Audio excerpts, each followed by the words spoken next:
ব্যবসার কাজে শহর থেকে ফিরছিলাম। রাত 10টা মতন বাজে। নতুন কেনা গাড়িটা আমি নিজেই চালাই। সেই দুপুরে দুটো খেয়েছিলাম। তারপর থেকে কাজের চাপে আর খাওয়ার কথা মনেও পড়েনি। এখন খিদেও পাচ্ছে খুব। একটু সামনেই একটা ভাতের হোটেল আছে, সেখানে গিয়ে গাড়িটা দাঁড় করিয়ে কিছু খেয়ে নেব।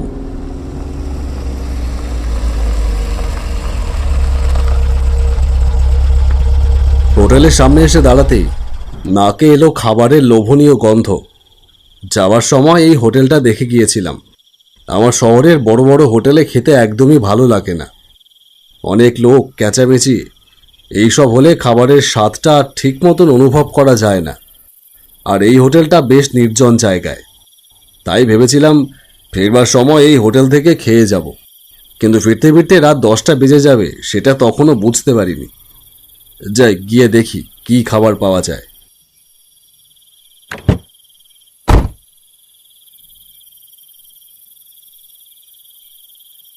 ভেতরে গিয়ে দেখলাম ছোটখাটো হলেও বেশ পরিপাটি করে গোছানো হোটেলটা। পরিষ্কার পরিচ্ছন্ন চারপাশ। সামনে কাউন্টারে একটা মেয়ে বসে আছে।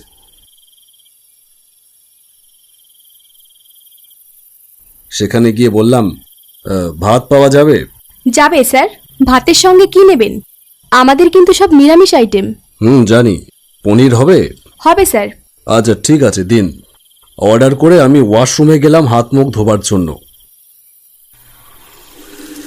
বেসিনটা চালিয়ে হাত ধুচ্ছি, হঠাৎ দেখলাম বেসিন থেকে জলের বদলে বেরিয়ে আসছে রক্ত। আমি ভয়ে চিৎকার করে উঠলাম, রক্ত, রক্ত! সাথে সাথে সেই মেয়েটা দৌড়ে এলো সেখানে। কি হয়েছে স্যার? কি হয়েছে? আপনাদের বেসিন থেকে রক্ত বেরোচ্ছে, দেখতে পাচ্ছেন না? কোথায় রক্ত? আপনার নিশ্চয়ই কোথাও ভুল হচ্ছে। আমার ভুল হচ্ছে? এই দেখুন কত রক্ত। বলেই যেই বেসিনের দিকে দেখাতে গেছি, দেখলাম সেখানে কোনো রক্ত নেই, সব ঠিকঠাক। বেসিন দিয়ে কল কল করে বেরোচ্ছে পরিষ্কার জল। আই এম সরি, আমারই বোধহয় ভুল হয়েছে। ইটস ওকে স্যার, আপনি টেবিলে যান, আমরা খাবার সার্ভ করে দিচ্ছি। ওকে।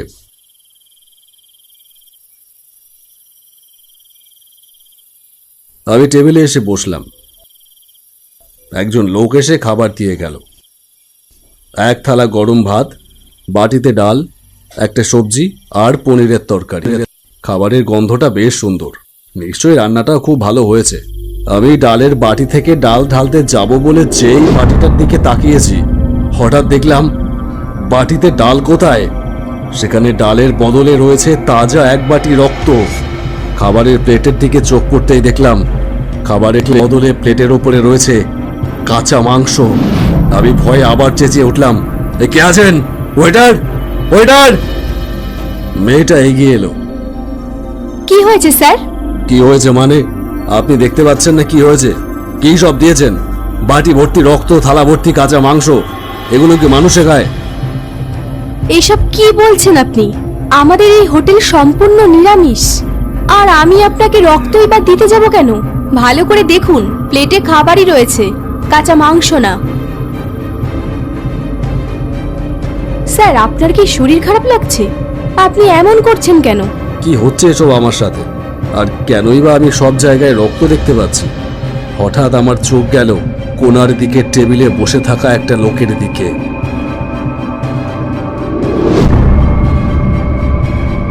লোকটার চেহারা বিভৎস, তার মুখ দিয়ে ঝরে পড়ছে রক্তের ধারা। আর সেই বিভৎস চেহারার মানুষটা আমার দিকেই যেন তাকিয়ে আছে। দেখে মনে হচ্ছে সে আমাকে কিছু বলতে চায়। এখানে আর এক মুহূর্তও না, আমি কোনো রকমে চেয়ার ছেড়ে উঠেই বেরিয়ে এলাম হোটেলটা থেকে। তারপর গাড়ি স্টার্ট দিয়ে সোজা চলে এলাম সেই জায়গা থেকে।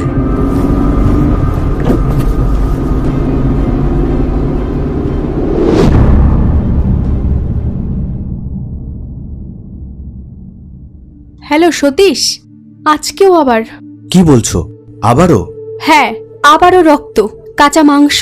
এরকম রোজ হতে থাকলে তো এই হোটেল চালানো মুশকিল হয়ে দাঁড়াবে। তুমি চিন্তা করো না, আমি আসছি কালকেই। হ্যাঁ, তাই এসো, না হলে আমি একা একা সামলাতে পারছি না। আপনি চিন্তা করবেন না, আপনার মেয়ের ওপরে যে আত্মাই ভর করুক না কেন, তাকে টেনে বার করবার দায়িত্ব সমরেশ মুখার্জির। তাহলেই আমি নিশ্চিন্ত হই স্যার। সেই আত্মা আমার মেয়েটাকে একেবারে শেষ করে দিচ্ছে। আপনি দয়া করে কালকেই আসুন স্যার। ঠিক আছে, আমি কালকেই যাব। আপনি আমাকে ঠিকানাটা পাঠিয়ে দিন। আপনি বাগদা রোড ধরে ধর্মপুর আসলেই হবে। ধর্মপুর বাজারের ওপরেই আমার বাড়ি, নিশিকান্ত রায়। ওই নাম বললে যে কেউ দেখিয়ে দেবে। আচ্ছা ঠিক আছে, আমি আসছি কালকেই। ধন্যবাদ স্যার, অনেক ধন্যবাদ আপনাকে। পরের দিন সন্ধ্যার পর বেরিয়ে পড়লাম ধর্মপুরের উদ্দেশ্যে। আমি পেশায় এবং নেশায় একজন স্পিরিচুয়ালিস্ট। অশরীরী আত্মা নিয়ে গবেষণা আমার কাজ, যেগুলোর বিজ্ঞান কোনো ব্যাখ্যা দিতে পারেনি।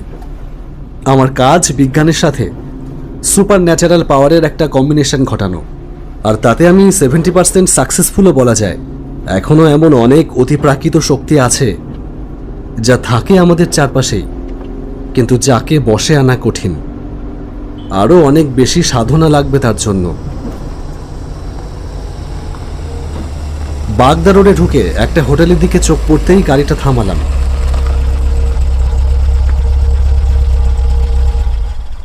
কিছু খেয়ে নেওয়া দরকার, খিদে পাচ্ছে খুব। হোটেলের ভেতরে ঢুকে রিসেপশনে গিয়ে বললাম, একটা সবজি ভাত দেবেন। অর্ডার করে একটা টেবিলে এসে বসলাম।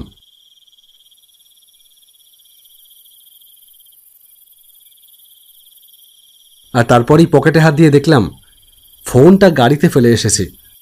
উঠে বেরিয়ে গেলাম সেটা আনবার জন্য। এ কি, উনি গেলেন কোথায়? হাত মুখ ধুতে গেছেন হয়তো। খাবারটা টেবিলের ওপর রেখে যেই সামনে তাকিয়েছি, অমনি আমার পিলে চমকে উঠল ভয়ে। এ এ কাকে দেখছি আমি সামনে? না না না! আমার চিৎকার শুনে মল্লিকা ছুটে এলো। কি হয়েছে সতীশ? কি হয়েছে? এ কি? ওরে বাবা, এ কে? এ কি করে হয়? তুই তো মারা গেছিস আজ থেকে 4 বছর আগে। মারা গেছি না তুই মেরে ফেলেছিস? সতীশ, এসব কি হচ্ছে? আমি তো কিছুই বুঝতে পারছি না। আমাকে আমাকে ক্ষমা করে দে দাদা, আমাকে ক্ষমা করে দে। ক্ষমা? তোকে ক্ষমা করা যায় না। ইনি তোমার দাদা? সতীশ, তুমি খুন করেছো এনাকে? হ্যাঁ, ও খুন করেছে। শুধু আমাকে না, আমার স্ত্রীকেও। ও নিজের হাতে খুন করেছে, শুধুমাত্র সম্পত্তির জন্য। ওকে ছেড়ে দে সতীশ, ও লেগে যাবে। তোর সম্পত্তি চাই তো? ঠিক আছে, লিখে দিচ্ছি। সব সম্পত্তি আমি তোর নামে লিখে দিচ্ছি, তুই ওকে ছেড়ে দে। মুখে বললে তো হবে না, আগে ওই পেপারটায় সাইন করো, তারপরে তো আমি বৌদিকে ছাড়বো। বেশ, ঠিক আছে, নে সই করে দিলাম। এবার তো ছাড়। পাগল, ছেড়ে দিলে তুই তো বাইরে গিয়ে পুলিশকে সব জানিয়ে দিবি। আমি কি তোকে চিনি না ভেবেছিস? তাই তোদের ছাড়া চলবে না। কথায় বলে না, শত্রুর শেষ রাখতে নেই। না!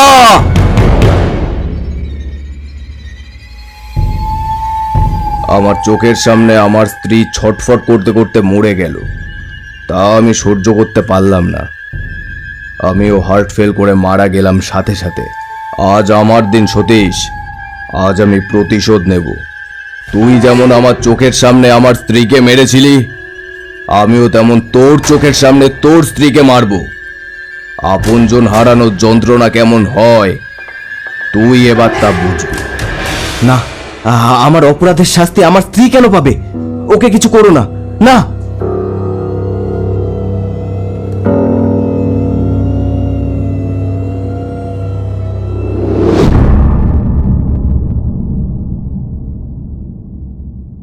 একি, কে থামালো আমাকে?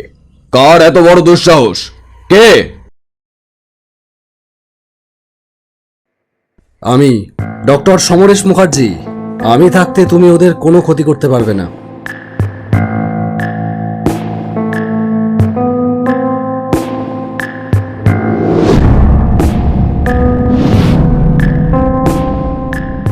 দাদা দাদা, আমাদের বাঁচান, ও আমাদের মেরে ফেলবে। ভয় নেই, আমি বাইরে থেকে সব শুনেছি। ভয় পেও না, ও কিচ্ছু করতে পারবে না। তুই সরে যা, আমাকে প্রতিশোধ নিতে দে, না হলে আমি মুক্তি পাবো না, আর ওর মতো জানোয়ারের বেঁচে থাকবার কোনো অধিকার নেই। আমি জানি ও অন্যায় করেছে, কিন্তু ওকে শাস্তি দেবে আইন। আইন? সেদিন কোথায় ছিল তোদের আইন, যেদিন আমার চোখের সামনে আমার স্ত্রীকে ও খুন করলো? কত স্বপ্ন ছিল আমাদের, এই হোটেলটা আমরা দুজন মিলে তিলে তিলে গড়ে তুলেছিলাম। বিয়ের 7 বছর পরও আমাদের কোনো সন্তান হয়নি, তাই সন্তানের আশা আমরা ছেড়েই দিয়েছিলাম। আমরা এই সতীশকেই নিজেদের সন্তানের মতো বড় করে তুলেছি, লেখাপড়া শিখিয়ে মানুষ করেছি। ভেবেছিলাম একদিন সবকিছু ওর নামেই লিখে দেব। দাদা, তুই চুপ কর, তুই আমাকে দাদা বলে ডাকবি না। আমি তোর মুখে দাদা ডাক শুনতে চাই না। আমি একটা রুদ্রাক্ষ নিয়ে তাতে প্রেত মুক্তির মন্ত্র জপলাম, তারপর সেটা ছুড়ে দিলাম তার গায়ে। সাথে সাথে সে অদৃশ্য হয়ে গেল। মুক্তি লাভ করে সে যাত্রা করেছে অনন্তের পথে। সতীশের স্ত্রী সতীশের নামে থানায় গিয়ে অভিযোগ জানায়। বিচারে সতীশের যাবজ্জীবন কারাদণ্ড হয়।